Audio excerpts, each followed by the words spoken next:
नमस्कार, बहुत स्वागत है आप सभी का। आप देख रहे हैं प्राइम टाइम शो अपना बिहार। मैं हूं आपके साथ जया मिश्रा। बुलेटिन की शुरुआत बड़ी खबर के साथ करेंगे। मोतिहारी से आपके सामने बड़ी खबर रखने जा रहे हैं। एसएसबी का एक बड़ा एक्शन देखने को मिला।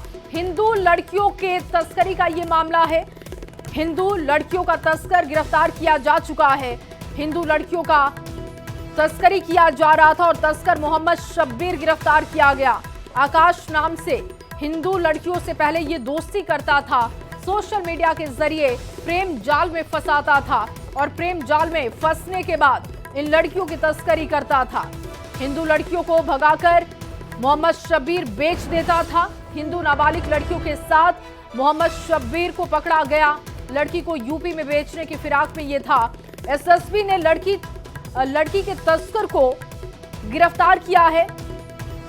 तस्कर मोहम्मद शब्बीर की गिरफ्तारी हो चुकी है। अब इसके पूरे कनेक्शन को खंगालने की कोशिश है। उत्तर प्रदेश से ये गिरफ्तारी की गई है। एसएसबी की तरफ से बड़ी कार्रवाई करते हुए मोहम्मद शब्बीर की गिरफ्तारी की गई है। दरअसल ये आकाश बनकर लड़कियों से सोशल मीडिया पर पहले संपर्क बढ़ाता था, फिर इन्हें प्रेम जाल में फंसाता था। जब लड़कियां प्रेम जाल में फंस जाती थी, इसके संपर्क में आती थी, उसके बाद ये तस्करी करता था। और ये देखिए तस्वीर आपके सामने है। हिंदू लड़कियों का तस्कर गिरफ्तार किया जा चुका है। तस्कर मोहम्मद शब्बीर की गिरफ्तारी हुई है। जानकारी मिल रही है कि उत्तर प्रदेश में बेचने की फिराक में था और एसएसबी की टीम ने इसको धर दबोचा है। लड़की के तस्कर मोहम्मद शब्बीर को गिरफ्तार किया गया। लड़कियों की तस्करी करने का काम कर रहा था। हालांकि अब इस पूरे कनेक्शन को खंगाला जा रहा है कि आखिर इसके पीछे क्या कोई बड़ा गैंग काम कर रहा है। यूपी में तस्करी की फिराक में ये था, लेकिन उससे पहले एसएसबी की टीम ने कार्रवाई करते हुए इसे पकड़ लिया, जिसकी तस्वीरें आपको दिखा रहे हैं। और लगातार मोतिहारी से बड़ी खबर आपके सामने। प्रेम जाल में फंसाकर लड़कियों की तस्करी करने का मामला है। हिंदू लड़कियों को भगाकर बेचता था मोहम्मद शब्बीर, जिसकी गिरफ्तारी हो चुकी है। और चलिए आगे बढ़ते हुए आपको एक और बड़ी खबर देते हैं। एसआईआर पर बिहार चुनाव और निर्वाचन आयोग का बड़ा बयान सामने आ चुका है। कहा बिहार देश का पहला राज्य बना जहां पर सभी मतदान केंद्रों पर 1200 से कम मतदाता होंगे। 12,817 नए मतदाता केंद्र जोड़े गए ताकि मतदान केंद्रों पर लंबी कतारों से बचा जा सके। बिहार में कुल मतदान केंद्रों की संख्या 90,712 हो गई है और ये एक बड़ी उपलब्धि। और अब देखिए अन्य राज्यों, केंद्र शासित प्रदेशों के द्वारा भी अपनाई जाएगी ये प्रक्रिया। निर्वाचन आयोग की तरफ से कहा गया, चुनाव आयोग ने एसआईआर के तहत जो आंकड़े सामने आए उसके हिसाब से जानकारी दी है। 44 लाख वोटर की सूची भी साझा की गई। दिल्ली संवाददाता नीरज कुमार इस वक्त ज्यादा जानकारी के साथ जुड़ चुके हैं। नीरज, पहला राज्य बिहार बन चुका है जहां पर केंद्रों की संख्या बढ़ाई गई और इसके साथ ही मतदाता सत्यापन का काम भी पूरा हुआ। चलिए एक बार फिर से संपर्क करने की कोशिश करेंगे। लगातार ये बड़ी खबर आपको दे रहे हैं। एसआईआर और बिहार चुनाव पर ईसी का बयान आ चुका है। निर्वाचन आयोग ने बयान दिया कि सभी मतदान केंद्रों पर 1200 से कम वोटर, और ऐसा करने वाला बिहार पहला राज्य बना है, इसकी जानकारी दी गई। इसके साथ आपको बताएं कि 12,817 नए मतदान केंद्र जोड़े गए हैं। निर्वाचन आयोग की तरफ से ये जानकारी साझा की गई। लंबी कतारों से बचा जा सके, जो मतदाता है उनको सहूलियत हो सके, इसको देखते हुए ये बड़ी उपलब्धि है। ये बिहार के लिए बहुत बड़ी उपलब्धि। निर्वाचन आयोग ने कहा कि दूसरे राज्यों में भी इस मॉडल को हम अपनाएंगे। नीरज एक बार फिर से ज्यादा जानकारी के साथ दिल्ली से जुड़ चुके हैं। नीरज, निर्वाचन आयोग की तरफ से कई जानकारी दी गई, मतदाता सत्यापन को लेकर भी, एसआईआर को लेकर, और मतदान केंद्रों की संख्या बढ़ाई गई है। पहला राज्य बिहार बना है, विस्तार से जानकारी दीजिएगा।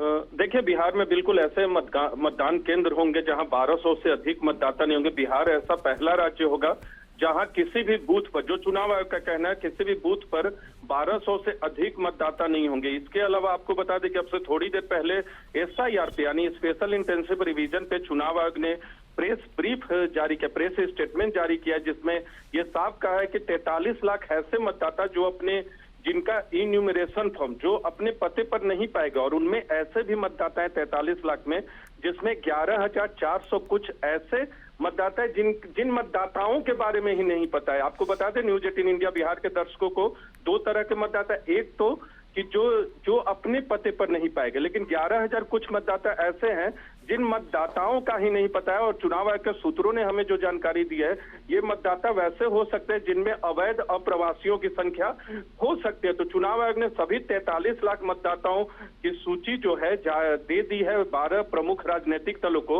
और उनसे अनुरोध किया कि आप अपने BLH और अपने संगठन के माध्यम से कह सकते हैं कि इसे चेक करवा सकते हैं, ताकि आने वाले वक्त में किसी तरह का विवाद पैदा न हो। बहुत शुक्रिया नीरज तमाम जानकारी के लिए। तो देखिए, ये बिहार के लिए बहुत बड़ी उपलब्धि है और इसके साथ ही एक जानकारी आपको और भी देते हैं। निर्वाचन आयोग ने जो साझा की कि सिर्फ 3.77% फॉर्म हासिल करना बाकी है। SIR और बिहार चुनाव पर निर्वाचन आयोग ने बयान दिया और SIR का काम बहुत तेजी से हो रहा है। और सिर्फ देखिए 3.77% फॉर्म अभी बाकी है लेना, यानी कि आप समझ सकते हैं कि लगभग काम पूरा हो चुका है।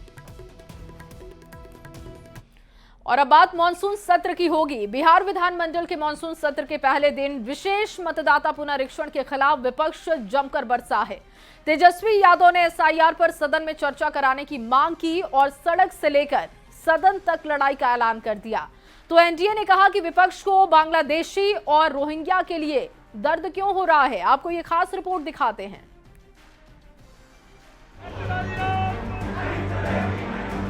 वंचित ना किया जाए वोट के अधिकार से।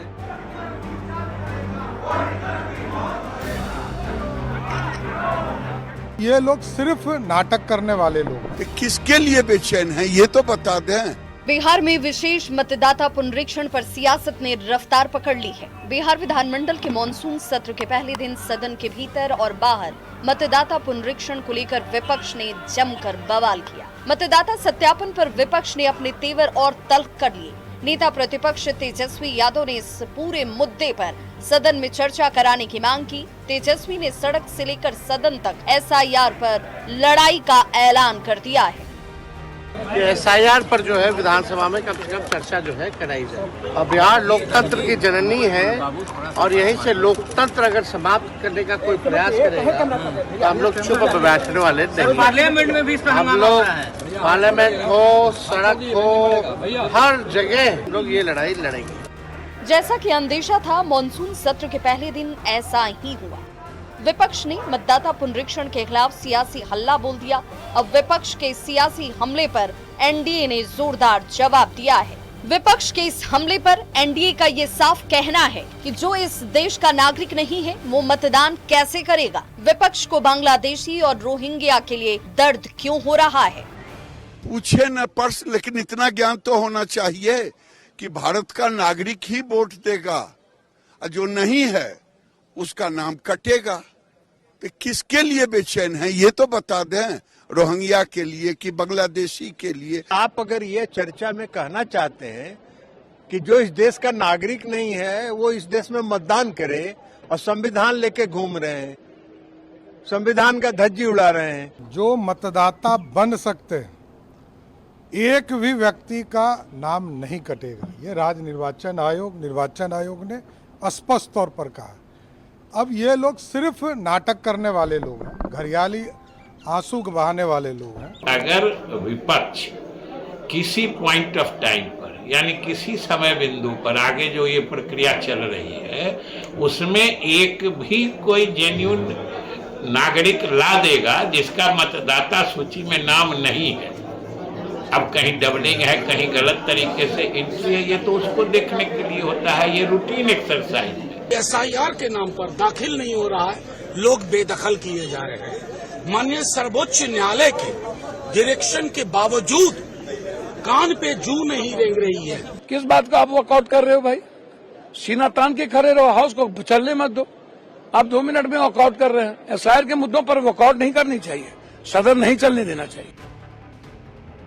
वहीं बिहार में हो रही विशेष मतदाता पुनरीक्षण पर विपक्ष के हंगामे पर JDU सांसद संजय झा ने कहा कि विपक्ष को संविधान पर भरोसा ही नहीं है। इसी तरह ये लोग संविधान का हल्ला करके लोगों को कंफ्यूज किए थे लोकसभा के टाइम में। 11 साल से सरकार है नरेंद्र मोदी जी की, तो कहां संविधान खतरे में हो गया।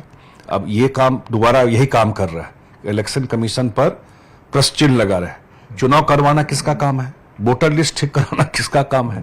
संविधान को पॉकेट में लेके घूमते हैं तो कभी पढ़ना भी चाहिए। एसआईआर के मुद्दे पर विपक्ष पीछे हटने को तैयार नहीं है। ये बात अलग है कि बिहार में एसआईआर के तहत 94% से ज्यादा फॉर्म जमा हो गए हैं, यानी बिहार के वोटरों को निर्वाचन आयोग के इस अभियान से कोई ऐतराज नहीं है। लेकिन विपक्ष मॉनसून सत्र में इस मुद्दे को बड़ा सियासी हथियार मान रहा है। Bureau report, news 18। और वहीं निशांत कुमार को जेडीयू की बागडोर देने की कुशवाहा की सलाह पर सियासत गर्मा गई है। कुशवाहा ने एक बार फिर से कहा कि उन्होंने जेडीयू कार्यकर्ताओं और लोगों के मन की बात कही। कुशवाहा के बयान के बाद राबड़ी देवी ने भी सीएम नीतीश को बड़ी बात कह दी है। आपको ये रिपोर्ट दिखाते हैं। जनता दल यूनाइटेड के जो कार्यकर्ता हैं और जो समर्थक जनता है, उसके मन की भावना को हमने अपना शब्द दिया है। वो अपने बेटा के बना दे। निशांत कुमार को लेकर उपेंद्र कुशवाहा ने सीएम नीतीश को ऐसी बड़ी बात कह दी जिस पर बिहार की सियासत गर्मा गई है। कुशवाहा ने सोशल मीडिया एक्स पर पोस्ट कर सीएम नीतीश से आग्रह कर दिया कि वो जेडीयू की कमान निशांत को सौंप दें। उपेंद्र कुशवाहा ने निशांत कुमार को जेडीयू की नई उम्मीद बताते हुए नीतीश कुमार से पार्टी की बागडोर छोड़ने की सलाह दी। कुशवाहा ने अपने पोस्ट पर कहा कि वो अपनी सलाह पर कायम हैं। उन्होंने जेडीयू के कार्यकर्ता और समर्थक जनता के मन की बात को शब्द दिया है। जनता दल यूनाइटेड के जो कार्यकर्ता हैं और जो समर्थक जनता है, उसके मन की भावना को हमने अपना शब्द दिया है, बाकी हमने कुछ नहीं किया। उनके मन की भावना को अपने शब्द में हमने रखा है। शब्द मेरा है, भावना उनकी है। उपेंद्र कुशवाहा के इस बयान से बिहार में सियासी हलचल तेज हो गई है। निशांत कुमार पर राबड़ी देवी ने भी बड़ा बयान दे दिया। राबड़ी देवी ने कहा कि नीतीश को निशांत कुमार को सीएम बना देना चाहिए। निशांत बिहार संभाल लेंगे।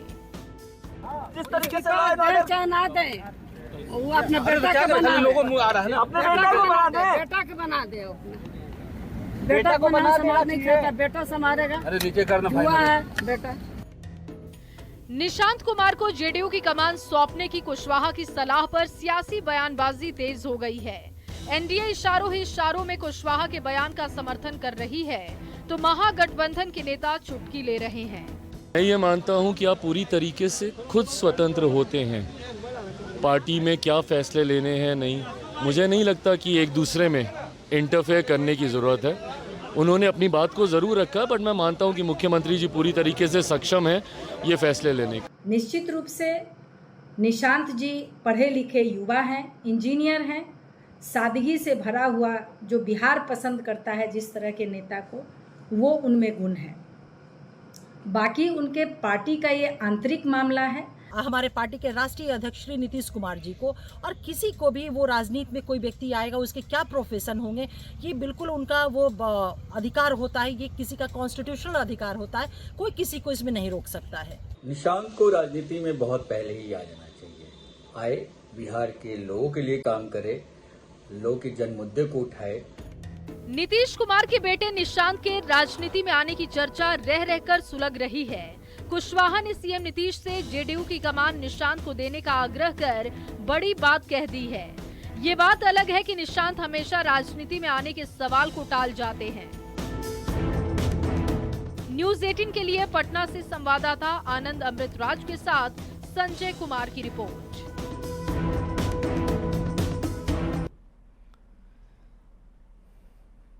और अब बात तेज प्रताप यादव की होगी। लालू प्रसाद के बड़े बेटे तेज प्रताप यादव पार्टी से बाहर निकाले जाने के बाद एक नई टीम बना चुके हैं।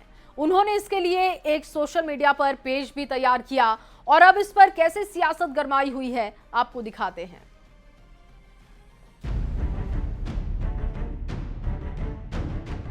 तेज प्रताप यादव अब अपनी नई टीम तैयार कर रहे हैं। पिता की बनाई पार्टी आरजेडी से 6 साल के लिए निकाले जाने के बाद अब तेज प्रताप यादव ने अपना नया मोर्चा खोला है। तेज प्रताप यादव ने एक सोशल मीडिया पेज लॉन्च किया है और लोगों से उससे जुड़ने की अपील कर रहे हैं। नमस्कार, मैं तेज प्रताप यादव। मैं फेसबुक जो हमारा नया टीम तेज प्रताप यादव जो हमारा प्रोफाइल बना है, उस पर ज़्यादा से ज़्यादा जुड़ने के लिए हमारे पेज को फेसबुक पे जाकर के सर्च करें, प्रोफाइल को सर्च करें, टीम तेज प्रताप यादव के नाम से प्रोफाइल आपको।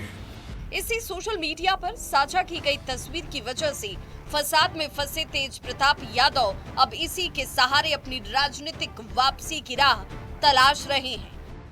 आरजेडी अभी इस मामले पर कुछ भी कहने से बच रहा है, पर विरोधी खुलकर बोल रहे हैं। जिन्होंने आपको राजनीति में जबरन खींचा, वैसे पिता लालू प्रसाद जी और गोद में खिलाने वाली माता राबड़ी देवी जी का फोटो हटाकर आप क्या संदेश देना चाहते हैं तेज प्रताप जी? ये दोनों तो रक्त से भी अधिक प्रिय हैं आपके। कौन है? अब तेज प्रताप यादव जी अलग राह पर हैं, अलग संगठन, अलग झंडा, अलग रंग, अलग रणनीति, और चुनौती किसको? सीधा राष्ट्रीय जनता दल को। आने वाले समय में राजद के कुनबे को इसका खामियाजा। राजनीति में हर व्यक्ति की अपनी एक पहचान होती है और अपनी एक सोच होती है। अपनी सोच और विचारधारा के साथ चल सकता है। ये मामला इंटरनल आरजेडी का है। इस पे सही जवाब और सही कमेंट आपको उन लोगों से ही मिलेगा। आज वो अपने परिवार के साथ न्याय नहीं कर पा रहे हैं, क्या वो 14 करोड़ बिहार वासियों के प्रति न्याय कर पाएंगे? आज उनको ये जवाब देना चाहिए जनता को, और ये बताना चाहिए कि तेज प्रताप यादव जी का क्या भविष्य होगा। चुनाव से पहले तेज प्रताप यादव की राजनीतिक गतिविधि बढ़ गई है। कुछ दिन पहले ही वे महुआ विधानसभा क्षेत्र में भी पहुंचे और अब सोशल मीडिया पेज बनाकर लोगों से जुड़ने की अपील कर रहे हैं। इस पेज में न तो लालू परिवार का जिक्र है, न ही आरजेडी का कोई संबंध। ऐसे में देखना दिलचस्प होगा कि तेज प्रताप यादव अपने पिता के आशीर्वाद के बगैर कितने सफल हो पाते हैं। न्यूज़ 18 के लिए पटना से संवाददाता रवि एस नारायण के साथ ब्यूरो रिपोर्ट। और वहीं मॉनसून सत्र के दौरान विधानसभा पहुंचे तेज प्रताप यादव ने निशांत को लेकर मां राबड़ी देवी की राय का समर्थन किया और कहा कि युवाओं को राजनीति में आगे आना चाहिए। महुआ से चुनाव लड़ने के सवाल पर तेज प्रताप ने कहा कि अभी तय नहीं है, जनता जहां से डिमांड करेगी वहां से चुनाव लड़ूंगा। तेज प्रताप से जब ये सवाल पूछा गया कि बिहार में किसकी सरकार बनेगी, तो उन्होंने कहा कि देखिए सरकार किसकी बनती है। जी ने कहा है कि नीतीश कुमार को नहीं, अब युवा को देना चाहिए, निशांत युवाओं को तो मौका देना ही चाहिए। हम तो शुरू से करेंगे, नौजवानों को मौका देना चाहिए। अगर हमारी माता जी बोली हैं तो माता जी कुछ सोची समझ के बोली होंगी। आपने झंडा चेंज कर दिया है। हमारा झंडा टीम तेज प्रताप का है। कहाँ से चुनाव लड़िएगा? चुनाव कहाँ से लड़िएगा? चुनाव लड़ा जाएगा, देखा जाएगा कहाँ से चुनाव लड़ा जाएगा, बताया जाएगा। चर्चा है महुआ से, तो बहुत लोग अलग अलग तरीके से चर्चा करिए रहा है। कुछ लोग बख्तियारपुर से कर रहा है, कुछ लोग मोहद्दी नगर से कर रहा है, तो सब जगह से लोग चर्चा करता रहता है। तो क्या महुआ से लड़ेंगे कि बख्तियारपुर से? अब देखिए, जो जहाँ जिसका महुआ में और भी कोई जगह हो गया जहाँ लोग ज़्यादा कर ले, वहाँ से लड़ा जाएगा। जहाँ डिमांड अधिक रहेगा, जहाँ डिमांड ज़्यादा रहेगा वहाँ लड़ा। मेन है कि महुआ में बहुत काम किए। सरकार किसकी बनेगी इस बार? अब देखिए सरकार किसकी बनती है। और देखिए तेज प्रताप के इस बयान पर सियासत गर्मा गई है। इससे पहले तेज प्रताप तेजस्वी सरकार बनने का दावा करते थे और इसके साथ ही आपको बता दें कि रहे थे, आज उनके सुर बदल गए हैं। आज उन्हें यही नहीं पता है कि मुख्यमंत्री का उम्मीदवार कौन है महागठबंधन की तरफ से। लालू जी के परिवार में तो ये होना ही होना था। जिस तरीके से लालू जी ने बिहार के समाज को तोड़ा है, जो बबूल उन्होंने रोपा था, उसका कांटा तो उनको चुभना ही चुभना था। देखिए, तेज प्रताप यादव जी ने क्या कहा ये उतना महत्व नहीं रखता। महत्व ये है कि बिहार की जनता क्या कहती है, और बिहार की जनता कहती है कि एनडीए ने 20 वर्षों में बिहार को बर्बाद करके रख दिया है। आर्थिक रूप से भी बेरोजगारों की बड़ी फौज खड़ी कर रखी है। इसलिए इस बार एनडीए को हटाना है, इंडिया को लाना है। और चलिए बात चंदन मिश्रा हत्याकांड की होगी। पटना के चर्चित चंदन मिश्रा हत्याकांड में पुलिस की जांच तेजी से आगे बढ़ती जा रही है। हत्याकांड का मुख्य शूटर तौसीफ खान उर्फ बादशाह सहित 4 आरोपियों को पुलिस कोलकाता से गिरफ्तार कर पटना ला चुकी है। पुलिस इन सभी आरोपियों से पूछताछ कर रही है। पुलिस शूटर को सहयोग करने वाले, फाइनेंस करने वाले सहित दूसरे आरोपियों की भी पहचान कर रही है। आपको अब तक क्या कार्रवाई हुई है, इस पर ये रिपोर्ट दिखाते हैं।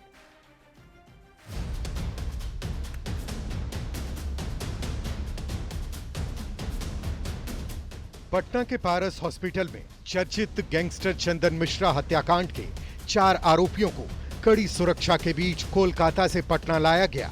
मुख्य शूटर तौसीफ खान सहित 4 आरोपियों को सड़क मार्ग के जरिए पटना लाया गया। चारों आरोपियों को झारखंड होते हुए सड़क के रास्ते पटना लाया गया। सुबह 7:40 पर कार हजारीबाग से गुजरी। सुबह 9 बजे आरोपियों को लेकर आ रही कार गया के डोभी से गुजरी। सुबह 9:40 पर आरोपियों को ले जा रही काली स्कॉर्पियो समेत सभी गाड़ियां जहानाबाद से गुजरी। सुबह 10:30 बजे के करीब आरोपियों को लेकर पुलिस पटना पहुंची। 17 जुलाई को पटना के पारस हॉस्पिटल में गैंगस्टर चंदन मिश्रा की अपराधियों ने गोली मारकर हत्या कर दी थी। फिल्मी अंदाज में हुए इस हत्याकांड को कुख्यात तौसीफ उर्फ बादशाह लीड कर रहा था। कोलकाता से तौसीफ, उसके मौसेरे भाई निशु खान, सहयोगी हर्ष और भीम की गिरफ्तारी के बाद चारों को पटना लाया गया।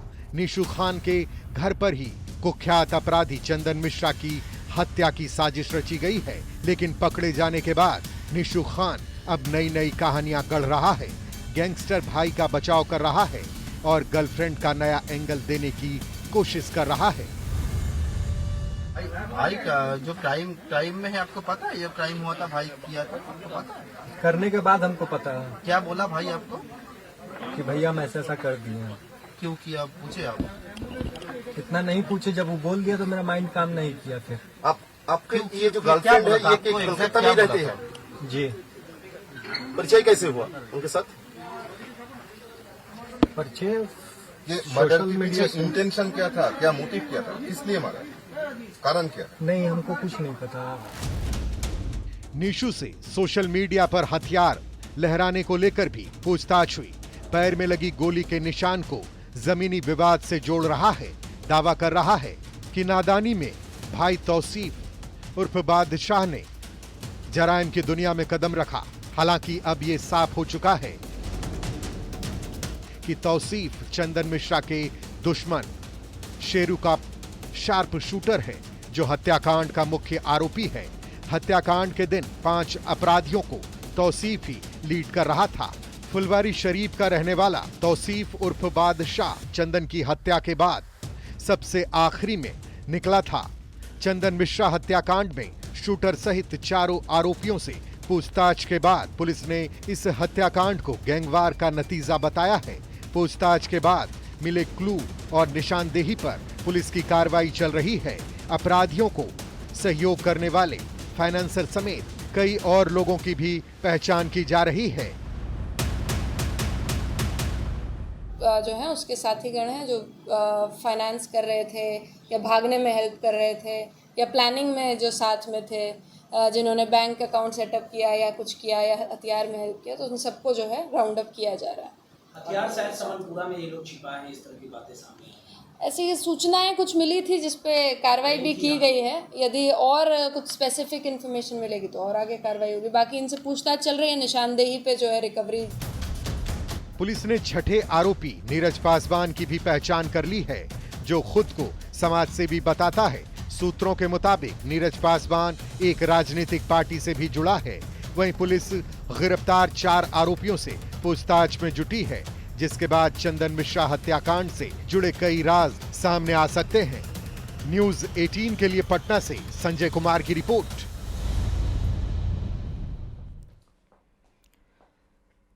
और चलिए पटना से आपको एक बड़ी खबर देते हैं। चंदन मिश्रा हत्याकांड से जुड़ी ये बड़ी खबर, 3 आरोपी की कोर्ट में पेशी की खबर है। निशु खान, हर्ष और भीम की कोर्ट में पेशी की गई।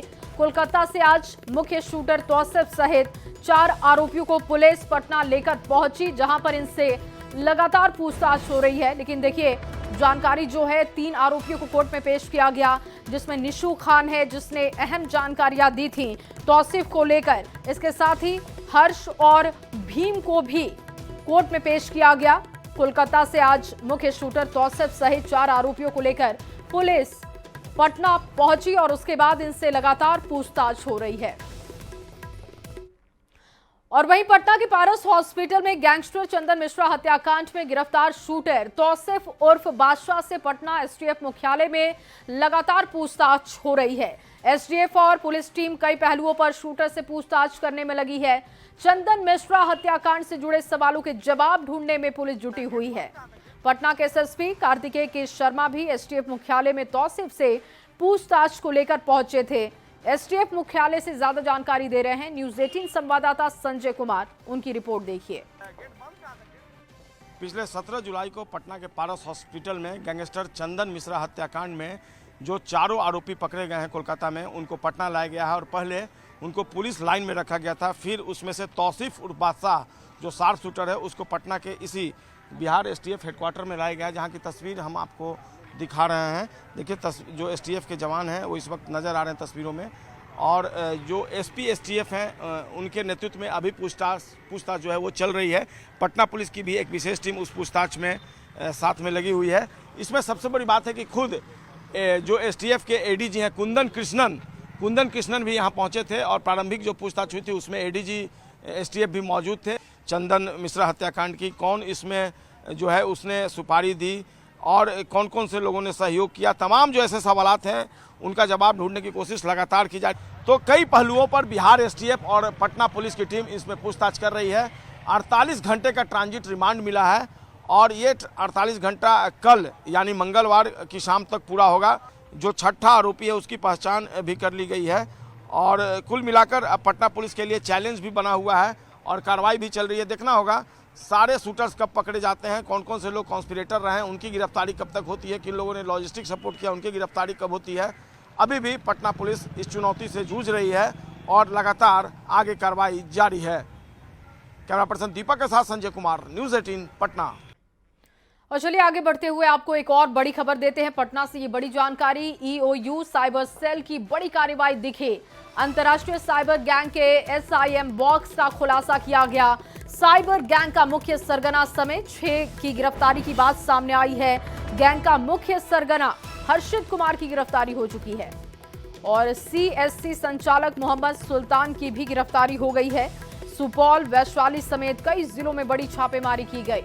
अंतर्राष्ट्रीय और अंतरराज्यीय नेटवर्क का खुलासा हुआ है, ये बड़ी जानकारी मिल रही है। देखिए, कार्रवाई में सुपौल, वैशाली पुलिस शामिल रही। जो जानकारी दी गई, एक बड़े नेटवर्क का खुलासा किया गया है और हर्षित के साथ ही 6 लोगों की गिरफ्तारी की बात सामने आई है।